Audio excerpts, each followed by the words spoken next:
We're back at it with some Springans. Now, the reason I'm playing this is I picked this up during my match during the Siege Open Invite. I had to stand in for somebody, and I thought, why not play Springan? And we absolutely killed it. That game, that match was incredible. Very good. It was a 2-1 to Silmill. Very, very good game. He did ably lock us in the first match, but we managed to bring it back with 2 consecutive wins for the next 2 rounds. So Springans was amazing. Very, very consistent during that match. And we were able to set up some pretty nasty boards of like a Borolo plus a Colossus and like a Sargass, like a Captain Sargass with an Exceed monster, or with like an Abyss Dweller. We set up Abyss Dweller a lot. So there was a whole bunch of really cool plays and very powerful monsters that we summoned out that allows us to claim some very easy victories. Now, the thing about the deck is that it's not always that straightforward. So what I wanted to show today was a few attempts at using it at high ladder. So this was master rank of season 19. I know you're not seeing this till season 20, but this was high rank sort of master in season 19. And I wanted to show it off because it shows off some of the plays and mechanics and things of what you can do whenever your primary plays don't work out. I've already made several videos on this deck before. The deck hasn't really changed too much. I've changed a couple of ratios here and there. But if you want to see like examples of the deck doing like super well and like perfect combos and everything, check our previous videos. This is mainly going to be showing what to do whenever you can't go into those combos and some of the options and plays it has that are really unique and fun to do. Now, they don't always win you the game, so we're going to be showing wins and losses here. But again, I just wanted to put a spotlight on the deck. Really, really, really fun deck. Very, very powerful as well. Super underrated. Nobody talks about this deck. Nobody plays this deck. And it has such a cool ceiling that I absolutely love getting to play it. So anyone who out there who's a machine enthusiast, anyone who wants to play some Springans, this is the list for you. Give it a go. If you've got any suggestions or changes you would like to make to the deck, by all means throw them into the comments, or you can pop into the Discord and throw them there as well. There's not a lot of people in the Discord talking about this deck other really than myself, so you could be one of the few pioneers of the strategy in the Discord. So by all means, if you want to throw something in there, go right ahead. We've got 3 games lined up. We are going to be doing a deck profile at the end for the people who maybe missed the previous videos and do want to give it a go. I'll be going through the deck card for card at the end of the video, so stick around for that. But like I said, the whole point of this video is to show off some of the more niche combos and gameplay options that you have in matches where you're being stopped from going into your primary combos. So yeah, that's pretty much it. Let's get into the gameplay. Alrighty, getting into game 1 here, we've got a pretty solid opening hand. We're going to go for Branded and High Spirits here, revealing Springan Brothers, pitching Springan to the graveyard so we can grab our Springan's kit, which we can now, we're going to go for Tally-Ho here. Now the thing is, and again, this is one of those examples, exactly what I said in the intro, we're not able to really get into our field spell here, which is going to make extending into our full board very difficult, and because we don't have the field spell. So we need to think of a more creative way of getting around that. Using the Springan's Tally-Ho early means that we can't use it as part of our Sargass combo, which again heavily limits the end board that we're able to make. So we're going to need to change the strategy up a little bit here. We're going to go for Special Summon of the Kit. Kit activates. He actually hits it with an Ash Blossom, which is very interesting. I'm not sure if he was expecting me to go for Branded Fusion or something like that, in which case I still would have saved the Ash, but you know, it is what it is. We're going to go for Rocky here. Rocky adding Brothers back to hand. Now we're going to use these 2 going into Abyss Dweller. We would still have had the option, if we really wanted to go into the Merrymaker and do like the whole Merrymaker plays, but without Tally-Ho, the end board of that is not going to be the greatest, and the main benefit would have been searching Regulus, which we already have, so why not just go for Abyss Dweller and Regulus? So that's still an Omni Negate and it's still a Graveyard Floodgate, as well as having the Maxi, of course, so we're in a relatively decent position even though we didn't open our primary combo pieces. They're going to go battle phase, they're going to go evenly matched here. Of course, we got the Regulus, we're going to stop the evenly matched. We didn't proc Abyss Dweller during the draw phase. I can't remember why. Normally you would want to do it during the draw phase, but we didn't, so here we are. We're going to go for Abyss Dweller's effect now because we might as well. They're going to go for Branded Fusion. We're going to chain the Maxi to that. That is absolutely fine. They don't have a response, which is perfect. They already used their Ash Blossom on something else. They're going to go Lubellion, the Searing Dragon. We're going to grab an Ash Blossom off the top of the deck. They're going to go Lubellion, discarding a card to go into Mirror Jade. Mirror Jade, very interesting option here. They're going to reveal Lubellion in the hand, dropping it to the graveyard. We're going to hit it with an Ash Blossom. We've already missed the chance to Ash the Branded Fusion, so we might as well stop him from grabbing a Bestial, because it will essentially hurt him a little bit in the long run. End phase comes around, Sprint activates in the grave, grabbing us Rocky from the deck as some follow-up. Branded in High Spirits, of course, adding itself back to our hand as well, although it doesn't serve much of a purpose anymore, but it is still free discard fodder should we need it. We're going to go Abyss Dweller again, just so that if he does end up using his Mirror Jade, it means that he can't activate the effect of any of his graveyard cards at the end of this turn, because I have no doubt that Abyss Dweller is not going to survive this turn, so we'll see. We're going to go Springan's Watch here. Grabbing us the field spell, of course. Field spell then being activated. We're going to normal summon the Rocky. Rocky going to grab back the kit from the graveyard, adding it back to hand, which can then be special summon. We're going to use these two to go into the Springans Merry Maker. Merry Maker then activating its effect, sending the, what was that one? Bronga to grave. It's going to get banished by the Mirror Jade, but that is a-okay because we've got the field spell summoning out another Merry Maker by pitching Brothers to grave, summoning out the Rocky and grave, then activating the equip onto the Merry Maker. Put a bunch of materials on it, go into Sargass, combo off, GG's. There you go, crushing some branded Despia right there. Even though we didn't open up the greatest field, we were able to come back and win the game there, even through something like a Mirror Jade, stopping Lebellion, everything like that. Ultimately, really good game in the game too.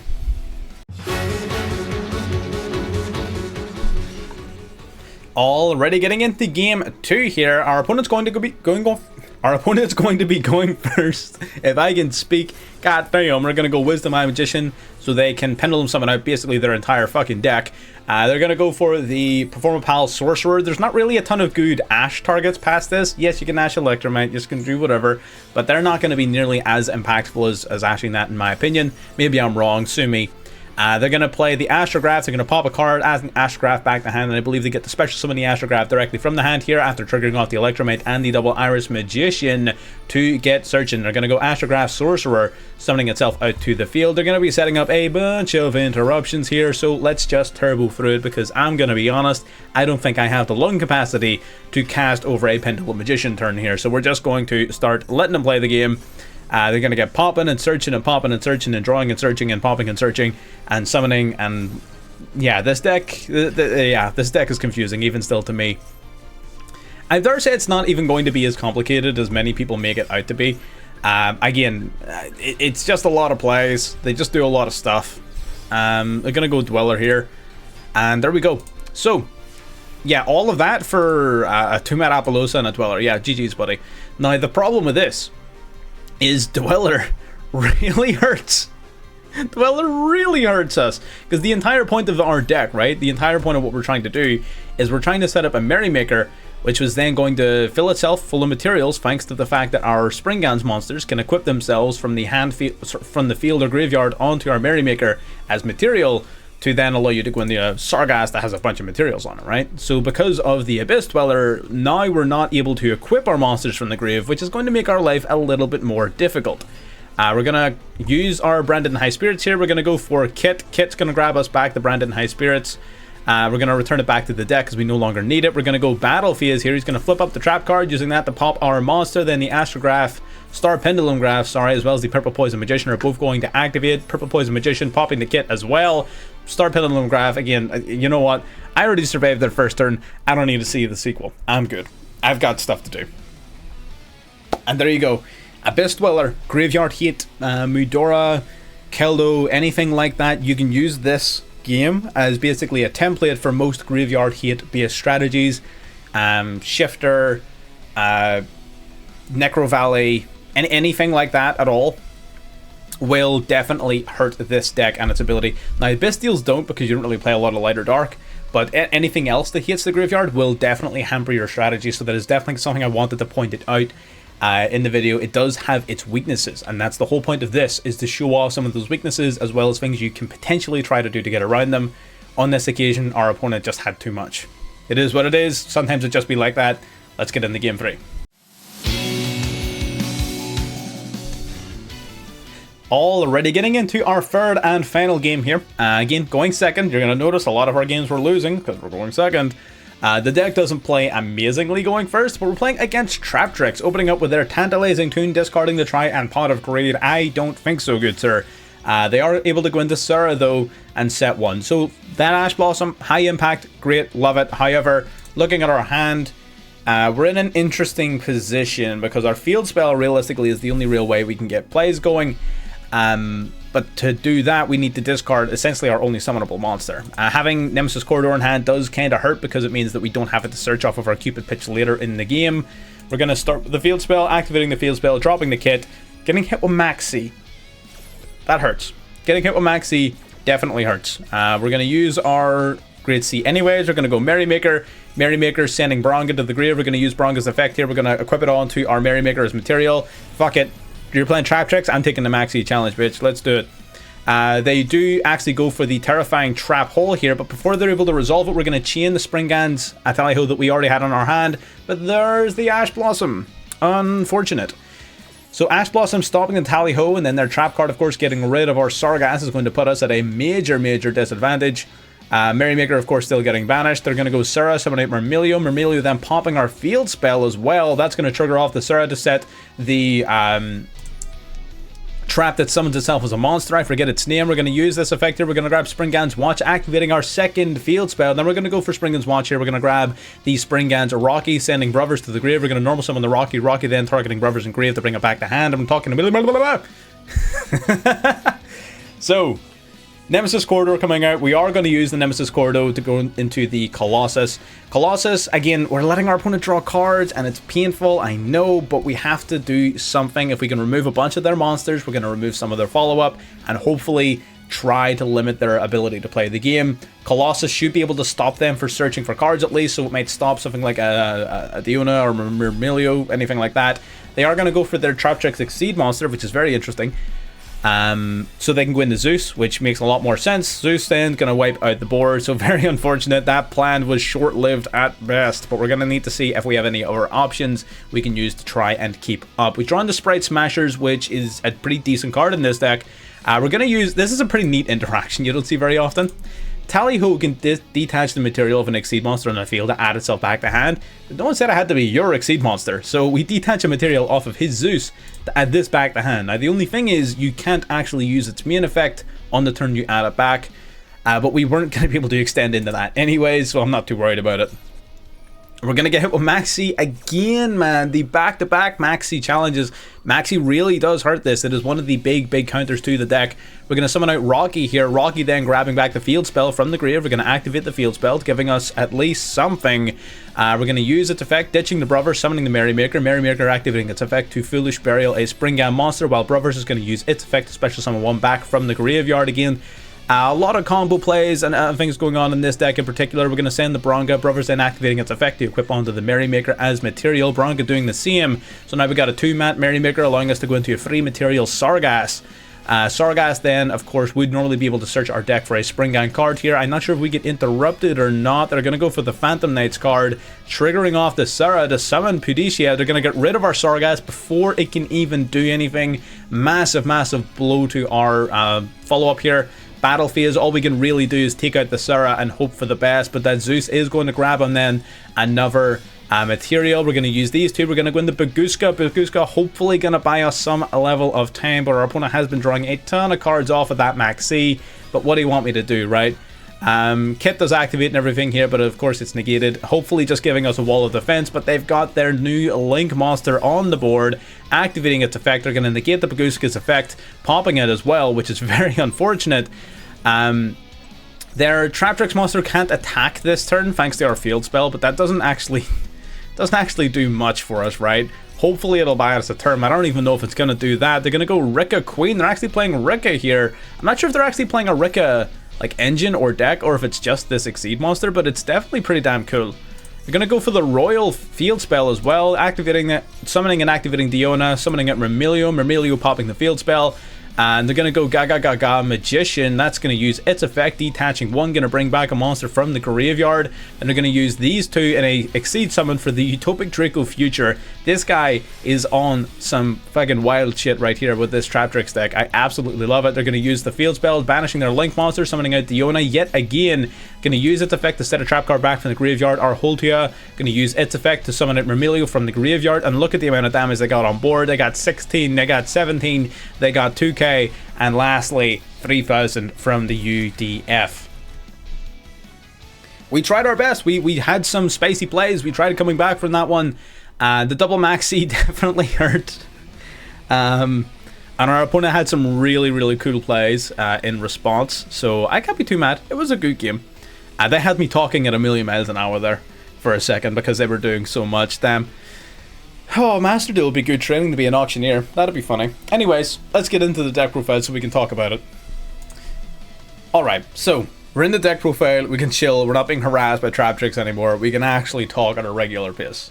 Right. So, the deck in the video, like I said at the very beginning, before somebody gets mad or upset or starts shitting on the deck, I specifically said at the beginning of the video this is showing off some of the less powerful games of the deck where you're trying to come back from losing situations. Does it always work? No. But we were able to show off some of the cool plays and things that you can try to do to bring games back. Again, if it doesn't work, it doesn't work, right? It's hard to play through double maxi.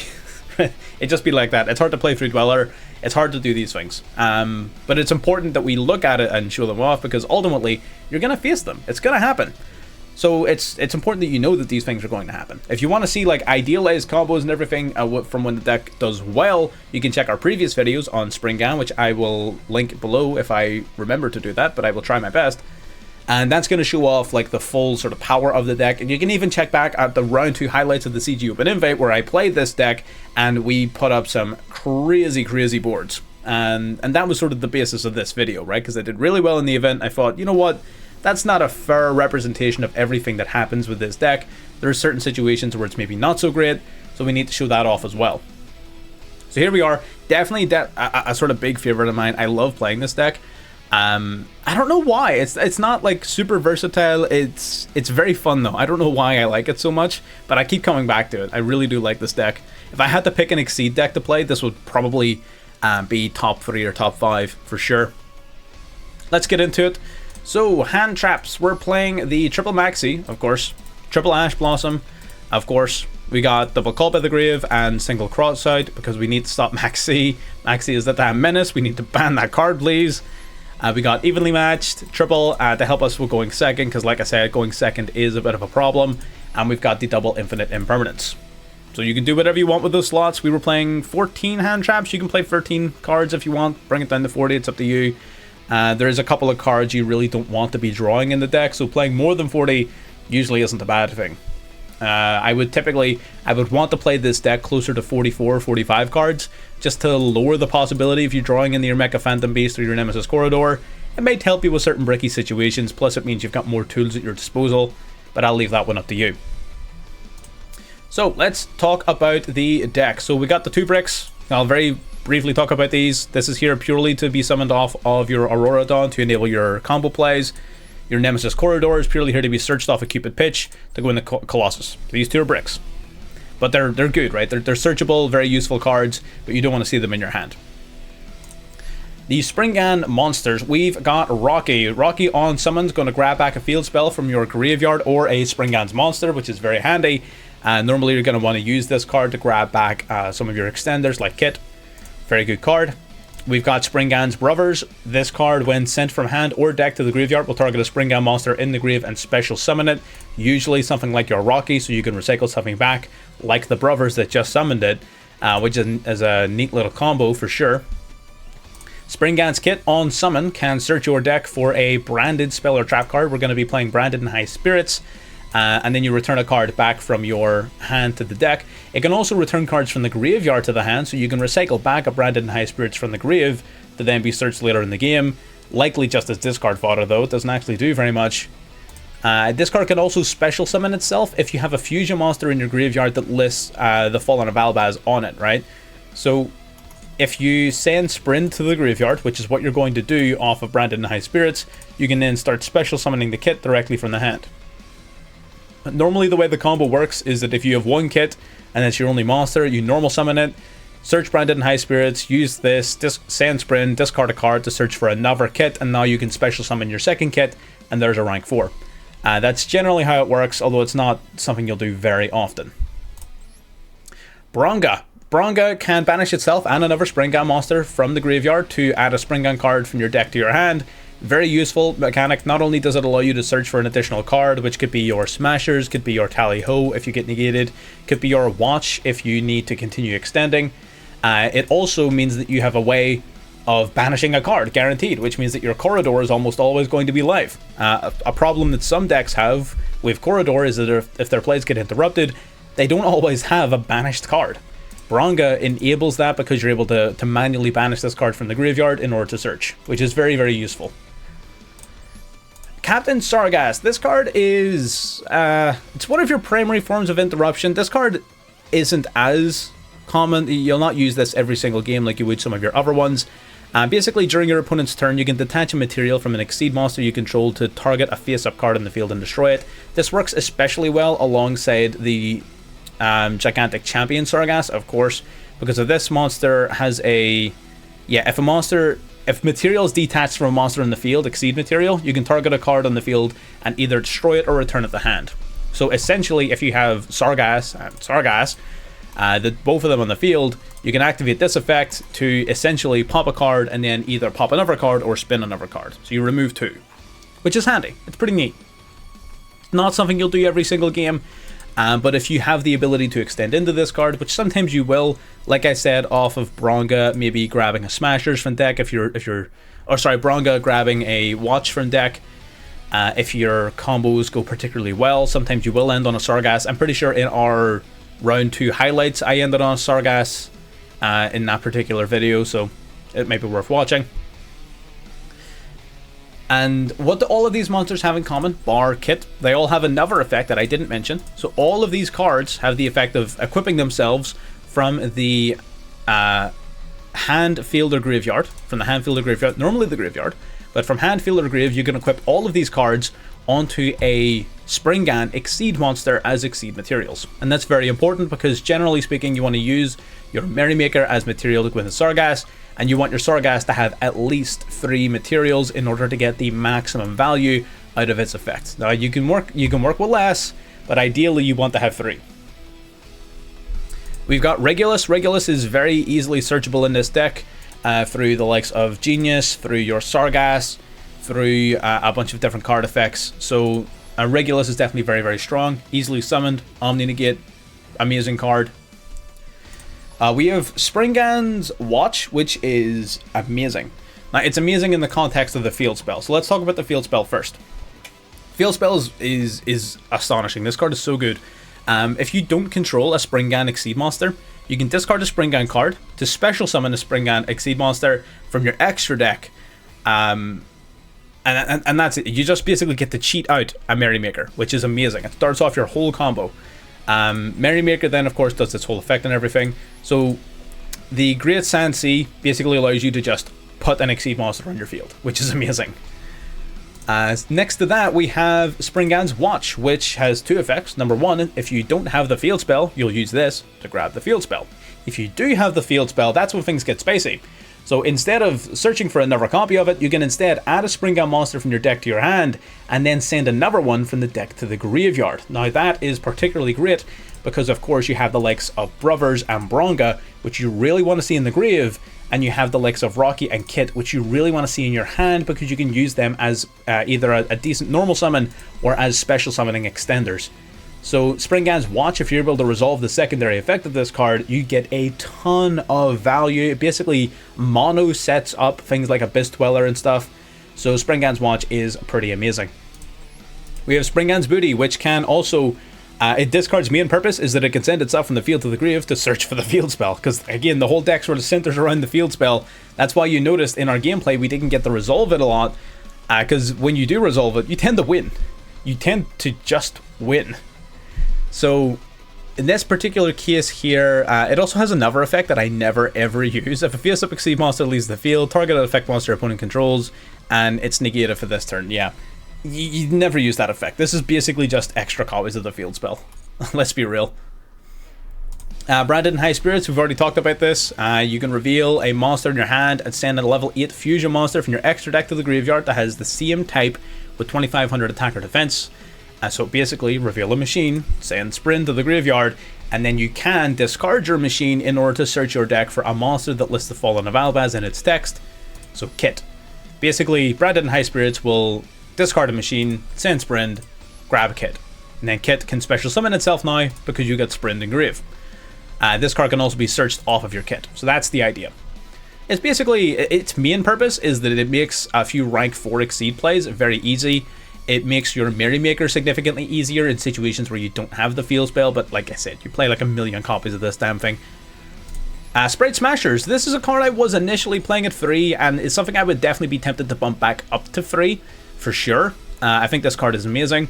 I was playing it at 2 because I sort of wanted to cut down on the deck size a little bit, and then I sort of realized post-video that, well, actually I kind of like the deck being a little bit bigger than it was, so I probably would bump this card back up to 3. Basically, the way it works is that you can banish a Springan, Furion, or Sprite card from your hand or graveyard, and then you can special summon a Springan monster directly from the deck. You can also bring back a Furion monster from your graveyard, which you won't really use very often, but it is an effect. But primarily, you're going to use its effect to special summon a Springan monster directly from the deck, which is absolutely amazing. Unfortunately, this card isn't searchable through any sort of means in the deck because it's Sprite in the name and not Springan. Which is a little unfortunate, but ultimately it's not the end of the world. It's still totally fine. And lastly, we've got Tally Ho, which is... this card is insane, man. This and the new Sargas card are the only real reason this deck is even remotely playable. Basically, you can activate this card, and when you activate it, you get the option to remove up to 3 materials from any monster you control. That's why using your Merrymaker to get up to 3 materials, and then before going in the Sargas, is so important, because of Tally Ho. Tally Ho will add a Springan monster from your deck to your hand. My nose is super itchy. It will add a Springan monster from your deck to your hand.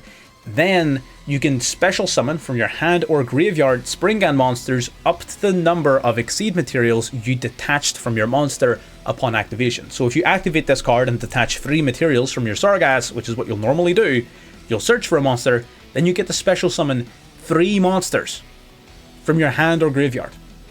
That is insane. This card is insane. It really is, and there's no cost. There's no nothing. There's no discard. There's no like lock. There's nothing. This card is just broken. I think this card is the main reason I enjoy playing this deck so much. It's just so strong. It even has the ability to come back. So during your main phase, you can target an Exceed monster in the field, detach a material from it, to add it back to hand. Now you can detach opponent's Exceed material to add this card back to hand, which is amazing. But it also has versatility alongside your Sargas, which, as I've talked about already, will pop a card or spin a card if a material is detached from an Exceed monster that you control. So Tally Ho is just amazing, and what's even better is that it's searchable off of Sargas. So basically you just summon out your Merrymaker through whatever means, either directly going through the field spell or extending through level 4s. Merrymaker attaches a bunch of materials, gets up to 2 materials, summons out the Sargas. Sargas now has 3. Maybe even you want to extend to 4 if you plan on summoning this guy, but let's say 3. Sargas then, once per turn, can search for a Springan card or a Furion card, so you can search your deck for Tally Ho. And now you still have a 3 material Exceed monster on the board, so Tally Ho will just immediately get its search and summon 3, which is just mind-boggling. It's so freaking strong. It is so strong. Yeah, and there you go, that's the deck. It's also a quick play spell, which is neat. The reason that's neat is if your opponent goes to like Imperm or destroy your Sargas or anything like that, you can chain this card if you happen to already have it, and you can sort of quick play, detach all the materials and get the effect and everything, which doesn't come up super often, but it is definitely something that can happen. So, into the extra deck. Colossus, here to be summoned off of Corridor. Everyone knows what Colossus does, locks your opponent out of searching their deck for cards, pretty awesome. Sprint, purely here to be sent to the grave off of Branded High Spirits. Cupid Pitch, Borreload Savage Dragon, Mecha Phantom Beast Aurora Dawn. These are the 3 cards that you're going to be using, external to the archetype, that are core to your main combo. So Cupid Pitch, Borreload Savage Dragon, and Aurora Dawn. Let's briefly talk about that combo now. I've shown it off in previous videos, which will be linked below, so if you want to see it in action, you can go and watch it. Basically, this deck can summon out Mecha Phantom Beast Aurora Dawn organically and very easily because it is a machine-based deck. All you need is 3 machines, so you can spam that out quite easily. Your Mecha Phantom Beast Aurora Dawn will of course summon out 3 Mecha Phantom Beast tokens. All of them are level 3 and non-tuners. You can use your Mecha Phantom Beast Aurora Dawn to tribute both itself and one of those tokens to summon out from your deck the Mecha Phantom Beast Warbluran. Warbluran, of course, is a level 1 tuner. So you're going to use your level 1 tuner plus one of your level 3 non-tuner tokens that you still have. You still have 2 tokens. Going to use those 2 in a synchro summon for Cupid Pitch. Cupid Pitch then on summon is going to use its effect to boost its level up to 5, and then you're going to use this and one of your remaining tokens, your last token, to synchro summon into the Borreload Savage Dragon. The Borreload Savage Dragon will of course equip onto itself the Auroradon from the graveyard, meaning you get 3 Boral counters. This card can once per turn remove a Boral counter from itself to negate the activation of a card, which means you basically get 3 once per turn omni negates, which is pretty damn awesome, plus it boosts itself up to over 4,000 attack points. Cupid Pitch, upon being used as material for a synchro summon, will search your deck for your Corridor. Corridor then will of course return your banished card from the banished pile to the deck, likely a Bronga, and will summon out Colossus. So through that play, you're going to have a Colossus on your board that locks your opponent out of searching your deck for cards. You'll have an Omni Negate in the form of your Borreload Savage Dragon, and you'll have whatever other myriad of plays you're able to establish through your regular combo lines. So it's pretty damn awesome, for sure. We have Abyss Dweller, something you will use all the time, locks your opponent out of using their graveyard. Baguska locks your opponent out of using their field, basically, so we just got some Floodgates. Double Merrymaker, we've talked about this card a lot. On summon, send a Springan monster from deck to graveyard. Its other effect is pretty much useless, but basically just on summon you Foolish Burial something, and it's mainly here just as a stepping stone up to Sargass. We got number 38 because we do have a few level 8s that we can spam out to the board. Sometimes just having a generic boss monster is very useful, and we have the room for it, so why not? We got the Explorer. The Explorer, I don't know. This card's awesome. I really love how this card works because it's just goofy. It works off of splash damage. Basically what you do is you pick a zone on your opponent's field, you detach any number of Exceed materials, and you destroy cards in zones around the zone that you picked. It's like splash damage up to the number of materials you detach. So if you detach 2 materials, you pick a zone and you destroy 2 cards around that zone and another zone adjacent to it, which is just funny to me because it's such a unique effect. I haven't seen anything else like it.